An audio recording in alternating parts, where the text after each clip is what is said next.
Dr. Tracy, welcome to the Untrivial Podcast. How are you doing today? I'm well. Thank you, Allie. And thank you so much for inviting me into your space here and with your community. My pleasure.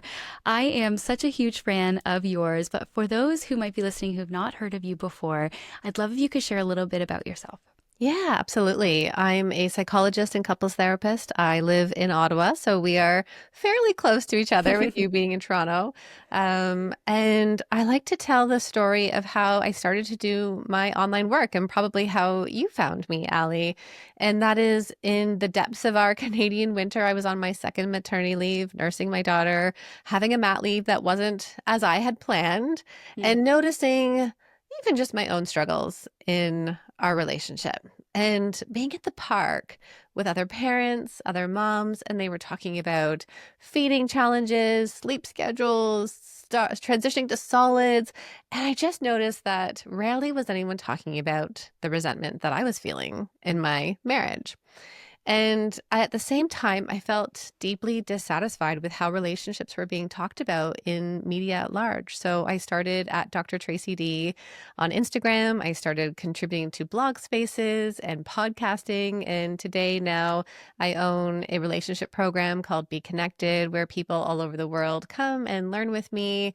And it's been such a gift to do this work, not only alongside doing individual therapy, couples therapy, but then also doing the online space. And I'm a mom of two kids, and I'm a wife. I own our mental health clinic here in Ottawa called Integrated Wellness. And I always like to say to people, I think we come to this point where we hope we find balance, and I still don't know what that looks like. Well, you are definitely a multi-hyphenate, multifaceted woman. That's so incredible, all that you've accomplished and continue to accomplish. I know you also have a couple of books, or you Yes. have your first book, and I know you're writing a second book. So tell us a little bit about that too. Yeah, absolutely. My first book is called I Didn't Sign Up for This, and it reads like a fiction book. I take you through stories of couples that I worked with inside my office. And Mm. if you love therapy, if you love to learn what's inside the mind of a therapist, this is your book.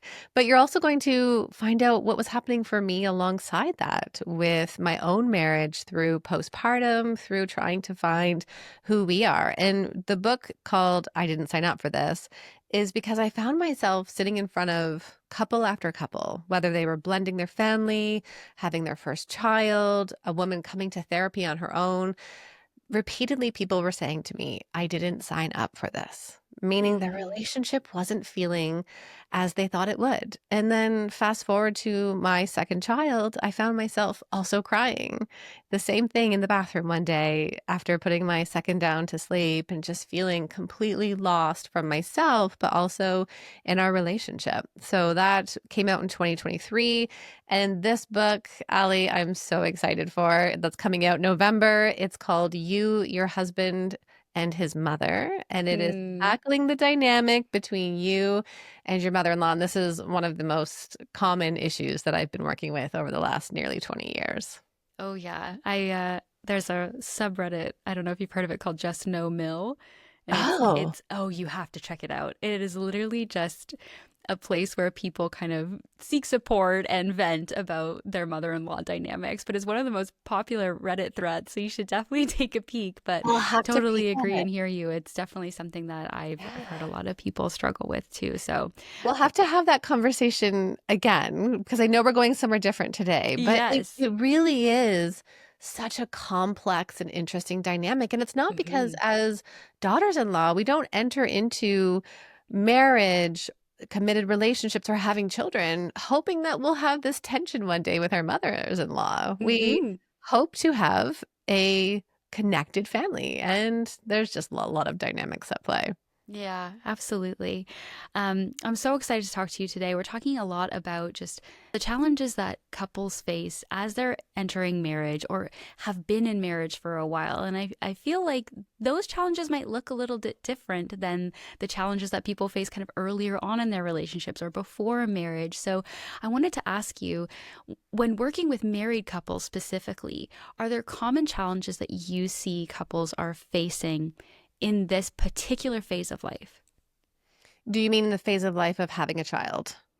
Well, Or let's just let's take it let's after? take it season wise. So Yeah. are there any particular challenges that people face maybe before they have children as they're married? And then absolutely, let's talk about once a family enters the dynamic and children enter the dynamic. Yeah, I think the marital commitment piece starts to show up in how we understand what marriage looks like. And that's going to be based on the models that you had growing up. What did you see your parents do? What did you learn about healthy relationships? What did you learn about repair and working through conflict Mm-hmm. in watching your parents or other caregivers in your life?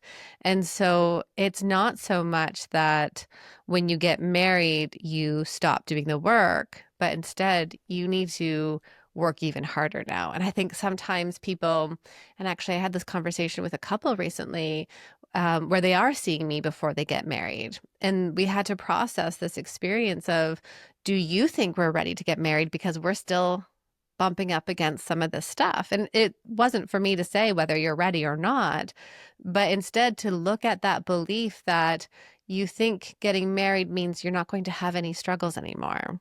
Mm-hmm.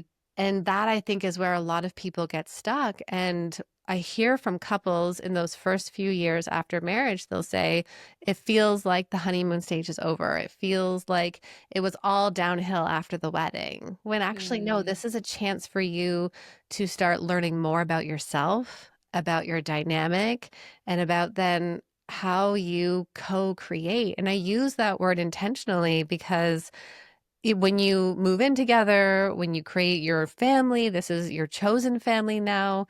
It's not just how one person wants it to be, but instead it's how do we do this together? So I think those early years of marriage are a lot about negotiation and trying to figure out what works for both of us. Yeah, absolutely. And so funny you bring up kind of the models and the idea that, you're not supposed to have conflict. And it sounds cliche to bring it up, but it's almost like that Disney fairy tale notion of, oh, the happily ever after just starts the second we get married. We don't see anything after that. And almost the idea you have to unlearn that healthy relationships don't involve conflict, when in fact all relationships involve conflict. It has to be healthy conflict. And what does that look like for us? And how does that show up? Not just a total absence. I think that's like probably a pipe dream for someone to experience over a lifetime of marriage. And I say to all couples that it's not about conflict. So we want to make sure we're not talking about abusive relationships. This is not name calling, there's Mm. no hitting, there's no coercion. But in healthy relationships, you're going to have conflict. And the couples that I'm most concerned about are the ones who are not stepping into those hard conversations. Because if someone's not talking about something hard, it means they're likely abandoning themselves in some way. They're Mm. not talking about their needs and their feelings. You bring two different people together. It's not possible to always view things in the same way. It's not possible to approach laundry, the dishes, meal planning. It's not possible to do all that in the same. But the piece here, Ali, is that for a lot of us, we have learned that sameness equals security. Sameness equals safety. So if I view this problem in one way, but you view it a different way, that feels threatening. Mm. Instead of saying, we're both allowed to look at this from different perspectives, but then how do we want to move through it together? Mm-hmm. Yeah, totally. And I love that you mentioned too that people are coming to you before they get married. Like, I think that's so proactive Oh, and yeah. fantastic. Are you seeing more people coming into relationship counseling with a bit more of a proactive approach as opposed to, as a last resort kind of experience? I would say there's a both ends. So compared to 20 years ago, now younger couples are coming to see me. And this is fantastic. Yeah, I shouldn't say just younger couples, but couples in newly year seasons of a relationship as well. But I was thinking of, I remember having a 21-year-old couple in my therapy room. And I thought, oh, wow, this is so beautiful. You're so committed to each other. You recognize that your brains are still forming. You recognize that you have stuff that's contributing to what's happened in who you are today. And that was some really powerful work. And then I see people before a life transition. So sometimes that's before getting married, moving in together. Oftentimes it's around pregnancy and creating, building their family. Mm, yeah. Let's talk about that. So, you brought it up earlier, but obviously there are huge huge changes in life once you are pregnant or welcoming a child, and we can't keep our marriage from feeling those changes. And I know you shared that you felt that way in your own marriage, but what have you noticed in your work with clients, or even just personally with people who are welcoming a child? The priorities have to shift, of course, and for good reason. They need to prioritize that baby above all else. But how do you see that impacting marriages and relationships? One of the pieces that I really see is the lack of preparation. Mm. So we think we prepare our delivery and labor plan. We talk about who's going to visit us at the hospital, who's coming to visit for how long, what that looks like, and when we get home. And rarely do we say, how are we going to insulate and protect our marriage? When I'm struggling within myself and I'm experiencing anxiety or I'm more angry and depressed, how do I share that with you? And then what do I need you to do?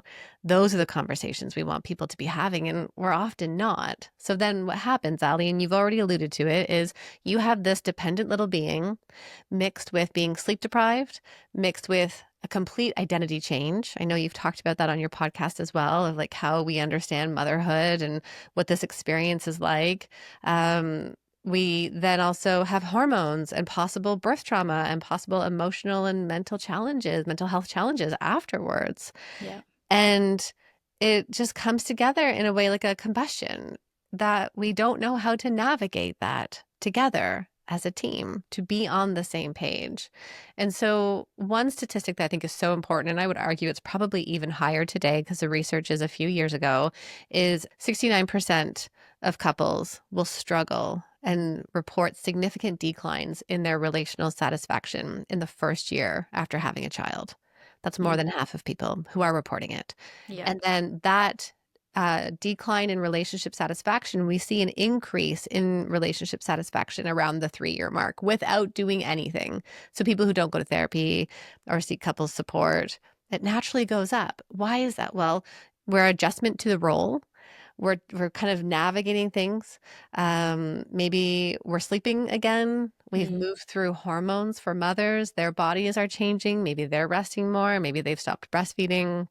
They're in more routine. For a lot of us in Canada, we go back at the 12 or 18-month mark. We find this routine, right? So around 3 years, things start to improve. Couples report this improvement.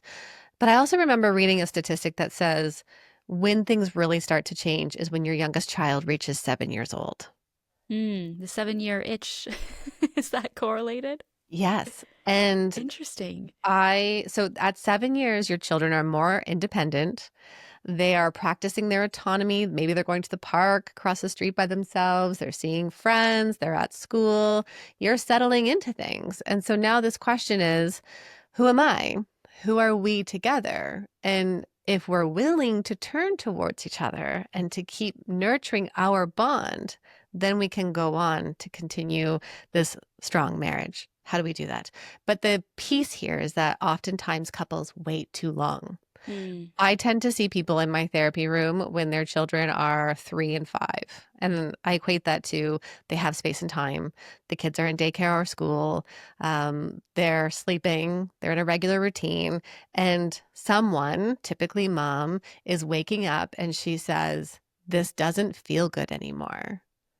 I'm Yeah. carrying too much. I'm resentful. I want more. Yeah.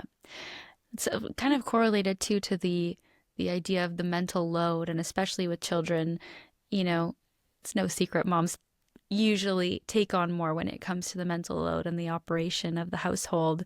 And I think so much of that too is in that either there wasn't communication about it before, or you've almost gotten to a cycle where you don't even realize it. Like you've become the default parent, or you've gotten used to someone just asking you what needs to be done rather than taking that initiative and doing and kind of, co-creating and co-managing together. It's almost like you're the project manager and your partner might be kind of your assistant to that. Do you notice that? Oh, absolutely. And I remember even having these conversations with my husband early on, and it was no fault of his because we just didn't know. And the story I've told before is I think I was 6 weeks postpartum with my first, and it was time to put him down for a nap. And it was one of the days where he was home with me, and I'm walking around the house looking for him. Where did he go? It's nap time. And I couldn't find him. My little guy's crying. I put him down for a nap. I come out and I'm just fuming. Why is it all on me? Why am I the nap timer, the bum changer? I know when sleep has to happen. Like, Mm. where is my husband? And he comes inside, and I'm like, trying not to come from this angry, critical place. But of course, I'm seething inside. And then I said, "Where are you?" And he said, "I cut the grass." Like, sorry, you cut the grass. He's like, yeah, I saw a window. So I went to cut the grass. I'm like, okay, that's great. Except who was left with the baby? Mm. And it was this aha moment, actually, for both of us. So it wasn't just on him, but also on me in the sense of I am the default parent. We had never heard of those terms before. Back in 2015, it Right. wasn't something people talked about. I'm the default parent. You just assume I'm going to be caring for the child. And then on top of that, I have all of these other tasks that I'm having to manage. And that right there is a recipe for resentment. Were you noticing other women? I know you mentioned when you'd go to the park, you'd hear similar stories. Was that your experience with a lot of your friendships or clients at the time? Like, does this seem like a really common thing that happens to couples? Yes. Yes. The weight of the mental load lands on women. I'm finding in the past, let's see, 6 years, and I do correlate that with changes through COVID because both parents were home and there Mm. was now no longer an excuse. It's, well, you're not leaving the home. We're both here. We can both equally make a snack or know when nap time is or move through the next task. Right. So that COVID really led to this change. And a lot of women are saying, we don't want to go back to that. And then I think around 2019, there was an uptake of using the word mental load. And that's when Eve Rotsky's book, Fair Play, came out as well. Yeah. There were a few other important books around that and around that time specifically. And that's when couples started to talk more about it. I believe that men are now more aware of it. I also see in my therapy practice that women continue to carry the heavy weight of the mental load. Hmm. Yeah. Well, so much of it too with children and young ones, it's so many more logistics. It's so much of your time is dedicated to your kids, the attention, and it kind of sneaks up on you too, just the fact that your conversations with your partner also start to become really logistical, focusing on the plans, focusing on the to-dos, focusing on the tasks of the household.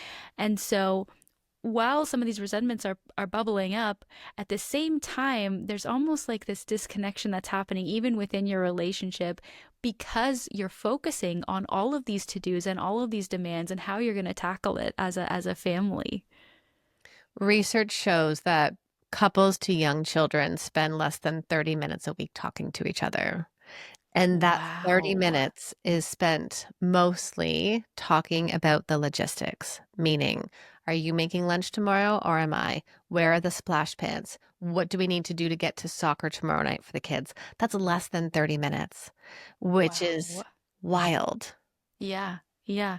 And it kind of brings us to what I really wanted to speak with you about today, which is that dreaded phrase called the roommate phase. And when marriage hits this point where it no longer feels passionate, no longer feels romantic, you feel like you have a live-in roommate who you kind of co-manage these kiddos with. So I'd love for you to share what you've learned from your work with dealing with couples, especially kind of being stuck in this roommate phase.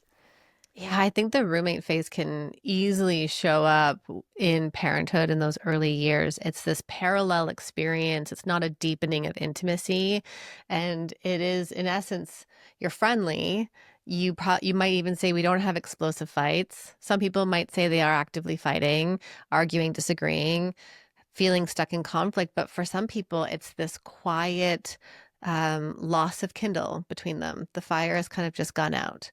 Mm. And It is interesting. I remember sharing about this on my online community, and one person had said it's an epidemic. And it was really this like, oh, it is just so felt that not only did we all actually become roommates in 2020, 2021, and for many of us in Canada still, or in Ontario specifically, 2022, Mm-hmm. we were still in lockdowns. And so we were all in this roommate experience.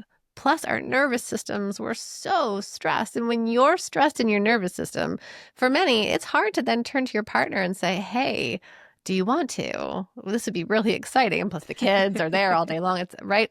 So I believe that this kind of experience of the roommate season or roommate stage has been part of the relationship landscape for a long time. But I do believe that the last few years has really amplified the struggle with it. And so a lot of people will say we feel like two ships passing in the night.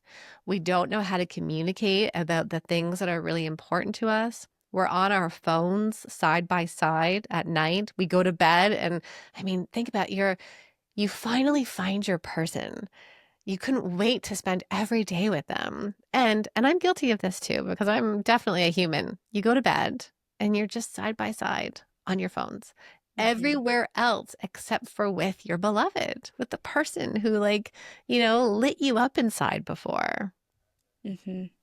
No, it's yeah. Oh God, even just hearing about it, it makes me just like so sad to think that that's what's going on for so many people, and it's so common. And one thing I really appreciate you specifically is you are so open with your own relationship, even on online and what you share and sharing the struggles, that it just helps people feel like, oh my gosh, I'm not alone. It's not only me. This is something that so many people are experiencing, and like these are struggles that so many people are facing, and everyone's got a cell phone. Everyone gets distracted. Everyone has social media. Like, Right. of course this is going to happen. And, and the great thing about it is we've got solutions because it's not just a one person struggle. Like, there's conversations about this that we can have, and probably insights that you have, so many insights about this, in terms of how we get unstuck and what that can look like. One of the first things that comes to mind right there, Ali, is around how this is what we naturally do when we're struggling. We look outward and we want to put it on our partner. And so we'll say things like, well, if you weren't on your phone so much, I'm Mm, tired of seeing you on your phone, or I mean, it's been, playoff seasons as we're recording. You're watching the Leafs every right. other night. Go It's a Leafs, go. At least no, it's a big deal for Toronto. I get it. It's been so long. We're rooting for you.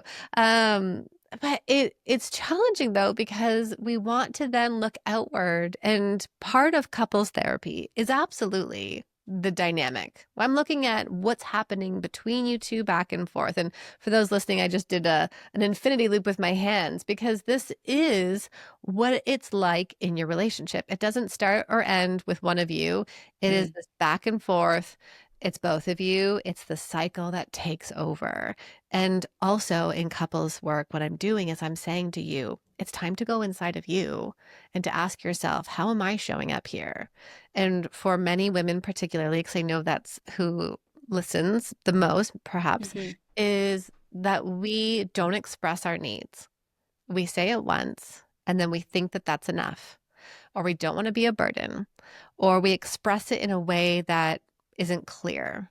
And so when we try to get what it is that we want and need, it backfires on us because of all of these things. And I think it speaks to what can I do then if I'm feeling this? If we look outward, we're going to trigger defensiveness in our partner. hmm You're always on your phone. You don't pay attention to me. It's like I don't even matter to you. That's going to trigger defensiveness. But the switch then is I feel so alone. I'm with the kids all day.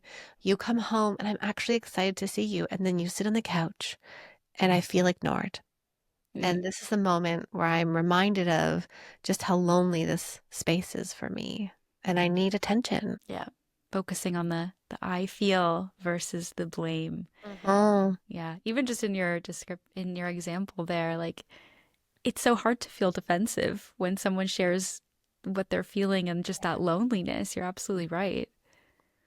The pushback to that, so what I hear often from my clients, from my online community is they'll say, "I have communicated that, I have tried, and I know that to be true." And so then sometimes it's the next conversation, which is, "Let's sit down together at the table. Let's talk about how are we feeling together? Wow, we've been more distant lately. How can we build more connection? How can we have more play and fun?" Your partner won't sit beside you and say, "I don't wanna play with you. I don't wanna have fun with you." We want Right. to have that in our relationship because that's all pleasure and we all want more Mhm. pleasure. So then it's like, okay, well, what if we put our phones away between 8 to 9 and we just flop on the couch and kind of do a like, what was that kind of bedtime tonight? And then how can we just connect? Is it 5 minutes talking? Is it getting out the game we once played? Is it learning a new game? It doesn't have to be this all or nothing thing. Mhm. That's beautiful. Even just, yeah, 5 minutes at the end of the day. Do you recommend people set up kind of like rituals? Like an example I have, at least in the summertime with my partner, is like we'll take the baby for a walk around the block. And during that walk, we don't talk any logistics. We just talk about the day, fun, what we're thinking, what's going on. And that's Mhm. just like a ritual that always keeps us not in kind of what needs to be managed world. Yes. So do you recommend rituals? Yeah, and I love that you do the walking one. It was one of our favorites as well. And I know a lot of people will say, we don't have a babysitter, we don't have family in town. And it's okay, how do we get creative then to create those small pieces Mm. that are part of your day to day routine? So, for people listening, ask yourself, how did you once greet your partner when you saw them? And are you still doing the same thing? Most people, when they started dating, answered the door, they were there, they were excited already, they gave them a Yeah. kiss, they held them. When was the last time you really did that with your partner? And I like to give this example in therapy. I tell my couples, I want you to play top the dog. If you have a dog, who greets you at the door first? Our little Westie, he's running to the door to say hello. And so I used to make it a game for myself even to try to beat the dog over and not in a and my husband and I created this funny this reel to kind of just demonstrate year 1 to year 10 kind of thing in a relationship. And in one clip, I remember thinking, this is just so real of what I used to do in those early days. He would come in the door, I would think, finally he's here, and I would just hand him our little guy, be like, "Okay, Yeah. here, you're on. Bye." And yes, and can we slow it down? Can we connect? Can we say, "I've missed you today," the kiss, right? And wow, a 6-second kiss, it just goes a long way. Research shows 6-second kissing or 30 seconds of a hug releases oxytocin. That's the cuddle hormone. That's the hormone that's like, "Oof, I feel good to you." And Hmm. for people listening, ask yourself, when was the last time you had that 6 seconds together? Yeah. That's beautiful. Do you recommend couples go to bed at the same time? That depends. I don't think that has to be a yes firm. And I love that question, Allie, because I do know that there's the couple, it's like, I'm a night owl and I'm a morning bird, and we find each other. And that can be a source of conflict. It's not so much about whether you go to bed together, and I also believe you don't have to sleep in the same bed. You're not conscious for 8 hours. Hopefully, you're getting 8 hours, but right? So it's okay, prioritize sleep because when you're Right. rested, whatever way that looks like for you, I know some couples really prefer to be in the same bed, others need that separate space. Whether you share a bed or not, or go to bed at the same time, it doesn't mean your relationship is a make or break. Instead, it's the what's our parting ritual for the day? How do we Mm. end the day feeling connected? So even if you're the night owl, can you spend 10 minutes with your partner sitting together on the bed, doing a question, debriefing about the day, talking about the next day, or just something you appreciate about each other, the hugging, kissing, saying goodnight, and then parting. And same thing if you're sleeping in separate beds. I love that. That's such a great way to look at it too. And like personally, I am such a night owl, whereas my partner is the early bird and he goes to bed at like 9 and I'm up till like 1. So so I just love that because sometimes you worry and you get fearful like, oh no, am I doing something that's gonna lead to disconnection over time? But Right. knowing that if you're prioritizing just the important moments of before bed or after work or whatever it is, that those different dynamics of when you get rest, when you prioritize sleep or wake, like all of that can still exist and is unique to your Yeah. couple, and it's okay. It's not going to do any damage as long as you're still finding these moments in between. That's so special. I love that. I think the other side of that too is if you ask yourself, how will I feel in the long run if I go to bed at 9 p.m. every single night to try to do this with my partner? Mm, And that, I would guess, is you giving up something about yourself. for sure. And that's the recipe for resentment, is when I Right. give up what I want and need. So that kind of, it comes back to what we were saying earlier, is it's the co-creation. Mm, And the analogy I love is for couples to think of what it's like to play in a sandbox. You like your bucket and shovel, you're going to build castles. Castles are your thing. And then you say to your partner, well, you can come play in my sandbox, but you can't bring your cars. No Hot Wheel cars in the sandbox. Only shovel, buckets, castles. That's not a relationship. That's not co-creating. That's independence and autonomy. And you have to live and play in my world. That's control. But mm, then when you invite your partner in and say, oh, how interesting. What do you love about the cars? What would you like to build? Do you want to build roads? Okay, cool. Build this. Where would you want to build this? I want to build the castle here. And that's co-creation. right. And That's so, that, I mean, you just think of that analogy of being in the sandbox together. Like, yes, we want more of that. I love that. Is there a time when it's too late or too far gone? Mm, this is a hard question because really the answer feels very typical psychologist to say this, but it depends. It Mm, really depends. And I have seen people experience infidelity and then do the work and have such an incredibly strong, more healed relationship than what they had before. wow. I have seen people come back from years of disconnection and to recreate a new partnership.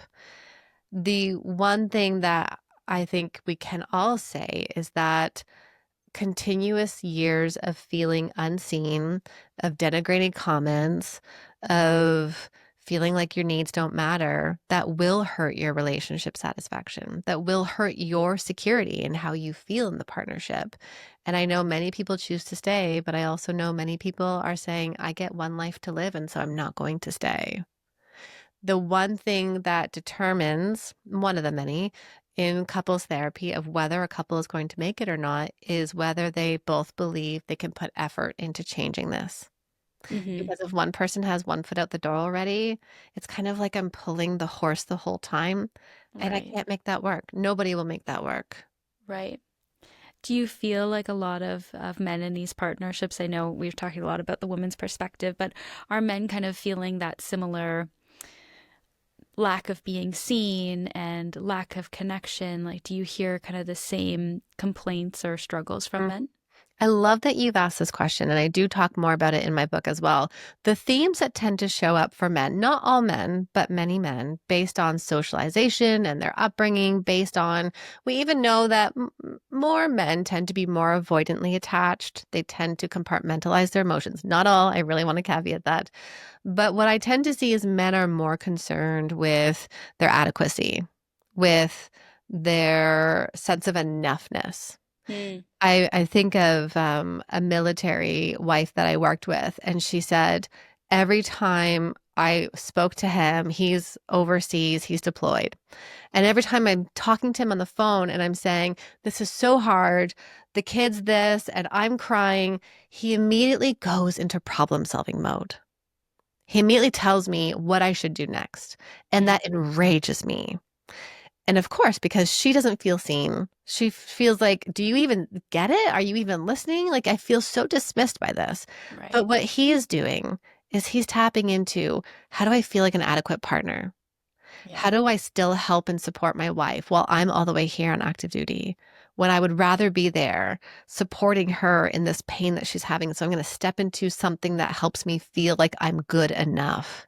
Mm. And I think when we start to even just shift into looking at our partners with that lens, it can help to soften us. Oh, why are you so defensive? Oh, because there's like this inadequate piece inside of you that you've been carrying around for a long time. And knowing that you have a son, I have a son as well, it really speaks to tapping into letting these little ones have their emotions, teach Hmm. them all emotions are okay, and to really help piece apart the making that soccer team means nothing about how good you are. You Yeah. are good. You are you're worthy. You are loved. And you didn't make the AAA team. You didn't make the hockey team. You didn't, whatever that is. Yeah. What would you like to do? It has nothing to do about your lovability. Yeah. That's so important. And I definitely want to try and do the same with my little ones for sure. And I love that you brought up just that kind of compassionate lens and almost putting on a little bit of rose tinted glasses when you're looking at your partner doing something that is making you upset. It's like, what's the reason behind it? Like the most compassionate reason you can think of. Because the thing I always try and remind myself too is like, I married my partner because I think he's an amazing person and I trust his decisions and I love the way he makes decisions. And so it's like, if we're having a disagreement, I'm not going to automatically assume he's like lost his mind. I'm like, there's got to be a reason that's rooted in something rational that I don't see, but I know is important and I know I should prioritize it because it matters to him in just a different way than I can understand right now. Do you know what I mean?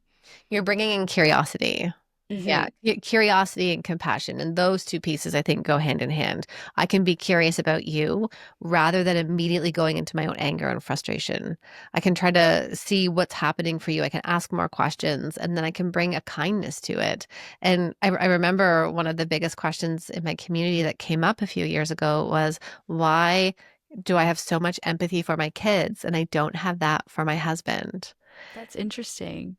And part of that is because of our own expectations of the other person. We lose the softness there, right? We lose and I also, I'm really holding in mind as I have this conversation with you, Ali, that I know people feel exhausted and burned out from their relationship patterns. Hmm.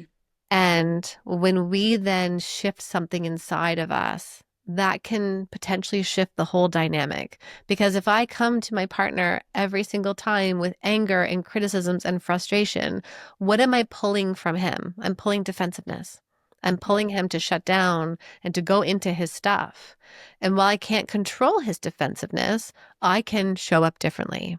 And that Hmm. that is the work that I talk about in the book that I had to do is really, where do I start tapping into my own vulnerable parts? And then how do I build that connection with him? Yeah.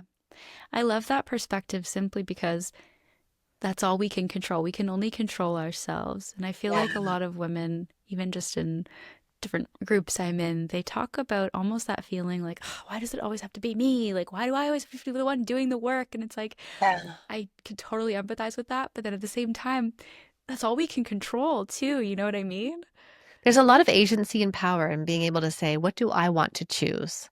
Hmm. And I can relate to that. Where does resentment stir up? Resentment stirs up where I'm cleaning the kitchen and then I decide to deep clean the sink and then I deep clean the backsplash and I look over at my husband and he's on the couch with his legs up on the coffee table and he's scrolling his phone. And then I start to prepare lunches and then all the things.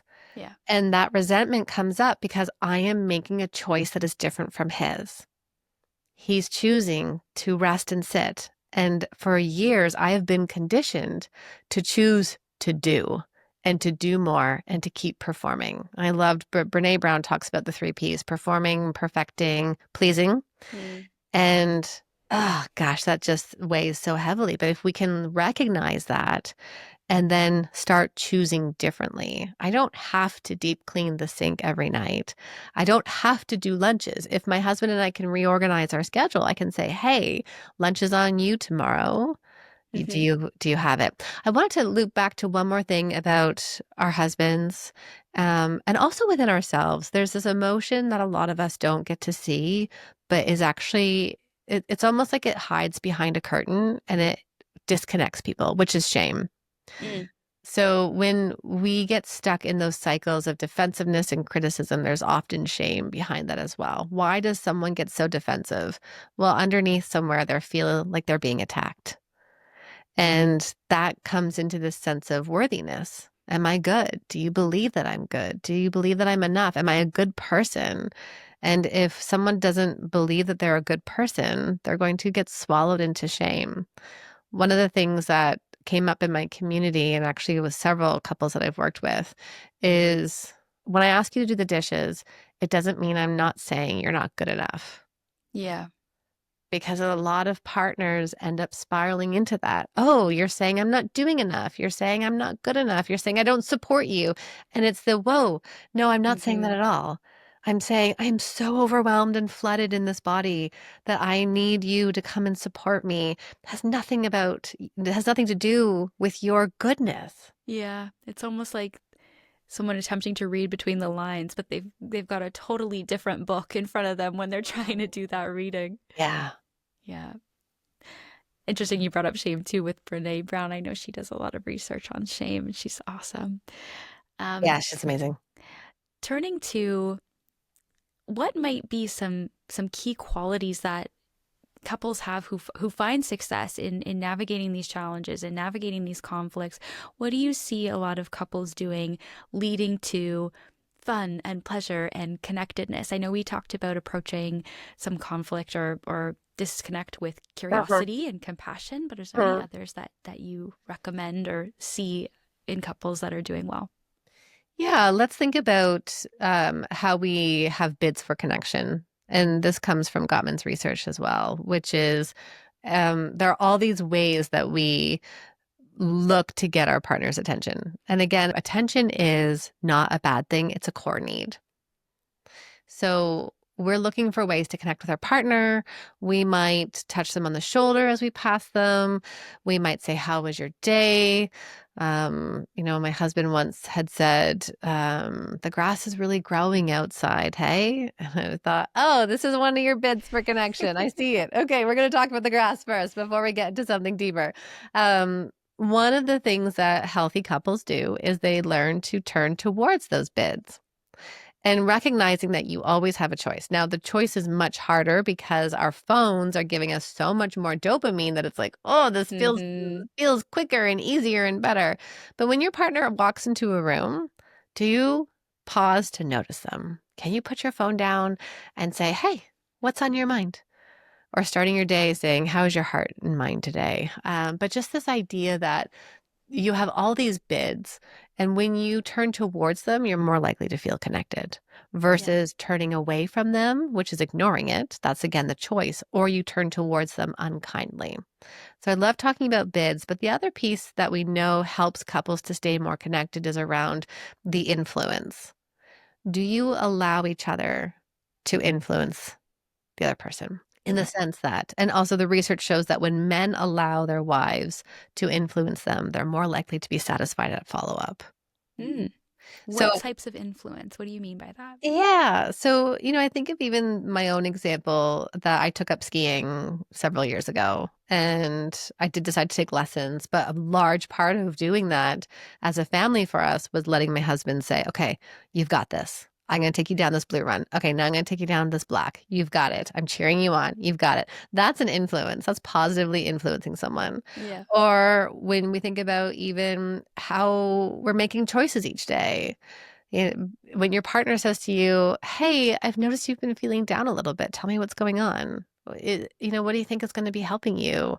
Is there something that I can do to support you? I remember before that you used to go for walks every night. Is that something you want to start doing again? And how can I then get your shoes out and do that for you?" Mm. That is so important. That's so thoughtful. So funny that you brought up bids for connection. I don't know if you've seen this on social media lately. It's been on my TikTok. I think they call it's called like the dog test or the bird test, and it is literally essentially that. It's people testing their partners by saying like, "Oh, look, a bird or a dog," and seeing if they turn and notice and like continue the conversation about that bird or acknowledge it Oh, and kind of lean in. And so the test is like if your partner doesn't do that, they're not, aware of your bids, they're not as engaged. Have yeah. you Was seen this that? the orange peel? Was there an orange peel one that went around for a while as well? Did you see Yes. that one? Yes. Yes. Yeah. No, it's just so funny that it can just be these innocuous little things, but that Mhm. really make a difference and are meaningful in the long run. And if you're listening thinking, "Oh, I don't know what my partner's bids are," that's a great conversation to have. And asking your partner, "What are the ways you try to signal to me that maybe I'm not getting?" How do you try to tell me that something's happening for you? Maybe it's not even words. It could be a forlorn look on their face. It could be are like, okay, I'm gonna go to bed alone tonight. That could be a signal of you being like, oh, tell me what's going on. What's in your mind? That's Yeah. all of those are moments to turn towards them. And then I think the other piece too is because we are so distracted, it calls for us then to minimize distractions. Otherwise, we're going to miss each other. Hmm. What do you think makes a marriage last? Mm, the ability to repair and to repair. I don't want to say quickly because it makes it sound like it's not thoughtful, but how do I want to frame it? To repair without ego, to own your mistakes, and to agree that you are both growing together. I love the image of you are two different trees and you are rooted in your own histories. And every day you're choosing whether you're going to grow your tree branches together. And part of that, when I turn to you, it's also about saying, you know what, earlier tonight when the kids were like running around and I was trying to get dinner on, and oh, I was short. And I imagine that didn't feel good for you. And just that is so powerful in our relationships. Yeah. Yeah. I feel like marriage and relationships, there's so much about this experience with another person, but it Yeah. is so much more about getting to know yourself and Yeah. doing the inner work and turning inward because for the first time, you're just rubbing up against someone else so personally, so often that it's Mhm. just bringing up all the things that you as an individual can work on and notice about yourself too. Right. The question of, can I view what my partner is doing in front of me as a mirror to myself? Yeah. What is this reflecting back to me? What is it's so that's the piece, the trigger. It's not really my partner. I'm reacting to something deeper inside of me and I have to learn. That's the piece circling back to where we started is go inside of you. What is this about for you? When something is such a hot button, ask yourself, where else in my life have I felt this before? Because it didn't start with your partner. And that's why I say to couples, we repeat what we don't repair. Not Mm. necessarily just between you and your partner, but if we are not repairing those old wounds, and that doesn't mean we go back to mom and dad and talk about the time when they did the thing. And no, it's about doing it inside of ourselves and giving us what we need. And then that's not going to keep repeating into our partnerships. Mm. So well said. As we're wrapping up here, I'm wondering if there's something you want listeners to take away just from you or our conversation today, what would you want it to be? Hmm.